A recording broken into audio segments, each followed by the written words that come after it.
Hello everyone, कैसे हैं आप सभी लोग। आशा है कि आप लोग बहुत अच्छे होंगे। आज है 26 अप्रैल और 26 अप्रैल साल 2026 के हरियाणा करंट अफेयर इस वीडियो में हम पढ़ने वाले हैं।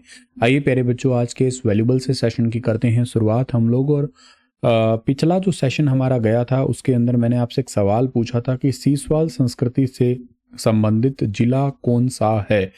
तो इसका ठीक आंसर आप लोगों ने मुझे दिया था क्या, हिसार। ये हिसार से संबंधित है। सीसवाल हरियाणा के हिसार जिले में स्थित है। ये ताम्र पाषाणीय युगीन स्थल है। कार्बन डेटिंग के अकॉर्डिंग सीसवाल 3800 ईसा पूर्व प्राचीन एक हड़प्पा कालीन स्थल है और ये सोथी संस्कृति के कंटेम्प्रेरी टाइम पीरियड का ही रहा है। चोतांग नदी के किनारे बसा हुआ था। ये घग्गर की एक ट्रिब्यूटरी रिवर थी ये। तो इसका सही आंसर हिसार रहेगा। हिसार जो है सर, इसको हिसार को हरियाणा की स्टील सिटी कहते हैं। अग्रोहा यहाँ का बहुत ही इंपॉर्टेंट सेंटर है। काफ़ी दिनों से आजकल तो चर्चा है कि हिसार का नाम बदल के अग्रोदक किया जाएगा, ऐसी करके चर्चा भी थी। थोड़े दिन पहले भी मैंने पोस्ट किया था, शायद आपने देखा भी होगा। और हिसार को आप लोग जो ना 3 यूनिवर्सिटियों के लिए भी जानते हैं। लाला लाजपत राय यूनिवर्सिटी के लिए के साथ साथ आप लोग वेटनरी यूनिवर्सिटी है वो, एक है HAU, एक है GJU, इसके लिए जानते हैं। हिसार के करंट में विधायक जो है वो भारत की सबसे अमीर महिला है, सावित्री जिंदल। और जिंदल स्टेनलेस जो ग्रुप है उसको ब्रिटिश कोच अवार्ड भी मिला हुआ है, कई बार मिल गया है सेफ्टी के चलते हुए। खैर आगे बढ़ते हैं। उससे पहले आप लोगों ने अगर द्रोणाचार्य बैच में एडमिशन नहीं लिया है तो ले सकते हैं। CET के अगर आप लोग तैयारी कर रहे हैं तो आपका, और बाकी कॉमन एंट्रेंस एग्ज़ाम जैसे आपका स्क्रीनिंग एग्ज़ाम है, उनकी भी तैयारी यहाँ के आपकी हो जाएगी। आगे बढ़ते हैं और हमारा आज का पहला करंट अफेयर है कि हाल ही में हरियाणा मंत्रिमंडल की बैठक पहली बार कहाँ पे आयोजित की गई है। तो ये इस बार हुई है गुरुग्राम में। जनरली हर बार ये पंचकुला चंडीगढ़ में ही होती है, लेकिन इस बार ये गुरुग्राम में हुई है। हरियाणा मंत्रिमंडल ने मुख्यमंत्री नायब सिंह सैनी की अध्यक्षता में पहली बार गुरुग्राम में अपनी बैठक आयोजित की है, जो राज्य में प्रशासनिक निर्णय निर्माण के लिए एक वेरी इंपॉर्टेंट केंद्र भी है। आयोजन हुआ है हरियाणा के इतिहास में पहली बार गुरुग्राम के अंदर हुआ है। यह बैठक गुरुग्राम के अंदर लोक निर्माण विभाग PWD जो है, पब्लिक वर्क्स डिपार्टमेंट है, वहाँ पे हुई है। सामान्यतः ये बैठकें हरियाणा पंजाब की राजधानी चंडीगढ़ में ही आयोजित होती है। इस बैठक की अध्यक्षता हरियाणा के मुख्यमंत्री नायब सिंह सैनी ने की है और ये पहल दिखाती है कि सरकार निर्णय निर्माण प्रक्रिया के राज्य के प्रमुख आर्थिक केंद्रों के निकट ले जाने का प्रयास कर रही है। बहुत हद तक कोशिशें भी रहती है कि मतलब काफ़ी लोग ऐसे जो कहते तो हैं ही हैं कि हरियाणा की आर्थिक राजधानी गुरुग्राम है, और कोशिशें भी की जा रही है कि हरियाणा को 2 राजधानियां मिले, जिसमें से एक राजधानी गुरुग्राम हो, एक चंडीगढ़ तो है ही है। तो इस पहल का उद्देश्य ये भी है कि क्षेत्रीय प्रशासनिक भागीदारी को मजबूत करना, राजधानी से बाहर भी शासन के विस्तार को प्रोत्साहित करना। बहुत लोगों की या बहुत सारे इकोनॉमिक्स है इसके ऊपर डिबेट भी करते हैं कि हाँ ये बैठक हुई है तो अब शायद राजधानी ट्रांसफ़र कर दी जाएगी। वैसे हरियाणा का सबसे अमीर डिस्ट्रिक्ट जो ठहरा है, तो कोई खास ऐसे ताज्जुब वाली बात नहीं है। जैसे 2-2 राजधानियाँ कई सारे राज्यों की है भी, लेकिन वो ऐसे समर और विंटर करके है। अपने राज्य की भी हो सकती है, पर फिलहाल के लिए बैठक ही हुई है। इतना ज़्यादा हम लोग इस पे बात नहीं करेंगे। बात इतनी है कि हमारे लिए करंट अफेयर है कि पहली बार बैठक हरियाणा के किस जिले में हुई है, चंडीगढ़ पंचकुला को छोड़ के। तो ये पहली बार हुई है गुरुग्राम में, ठीक है।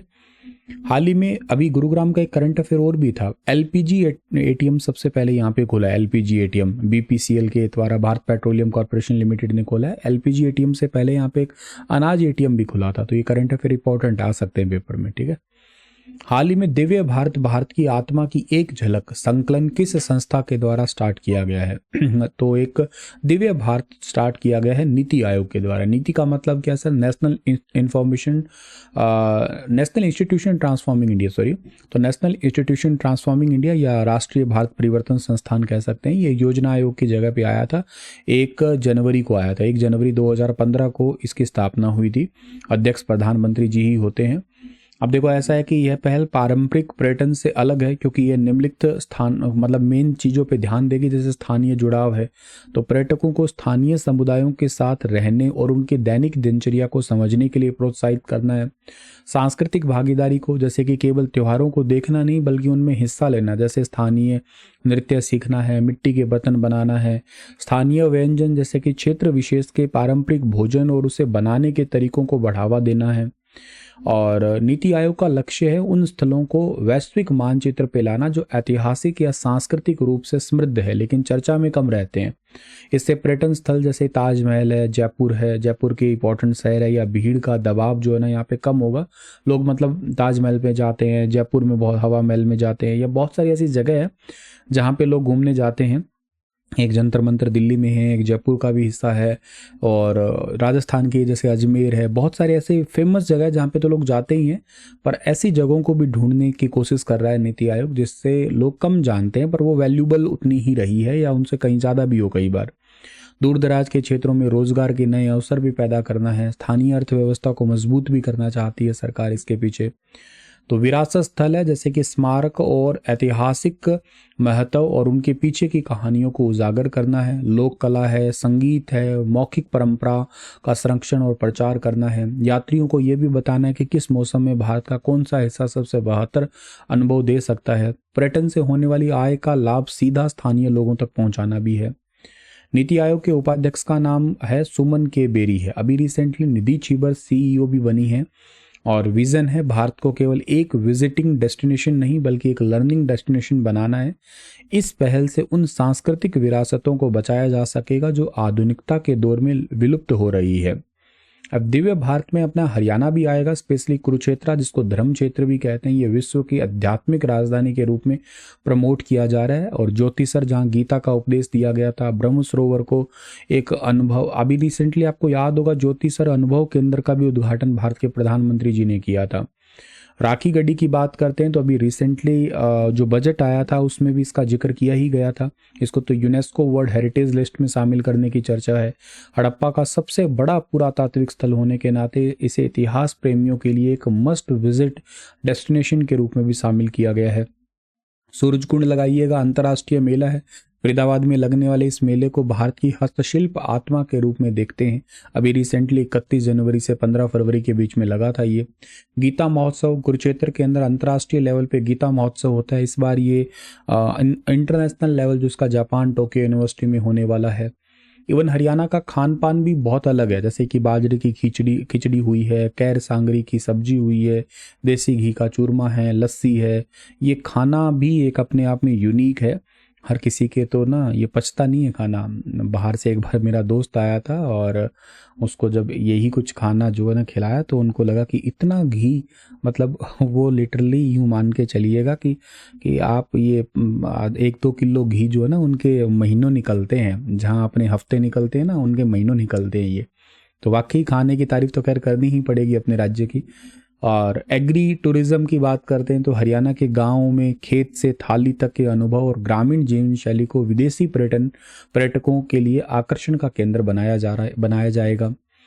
और मोरनी हिल्स है पंचकुला का, डोसी की पहाड़ी है, हथीनी कुंड है। ऐसे कई सारे स्थलों की पहचान जो है ना उनको एक पर्यटन स्थल के रूप में बड़ा पहचान मिलेगी।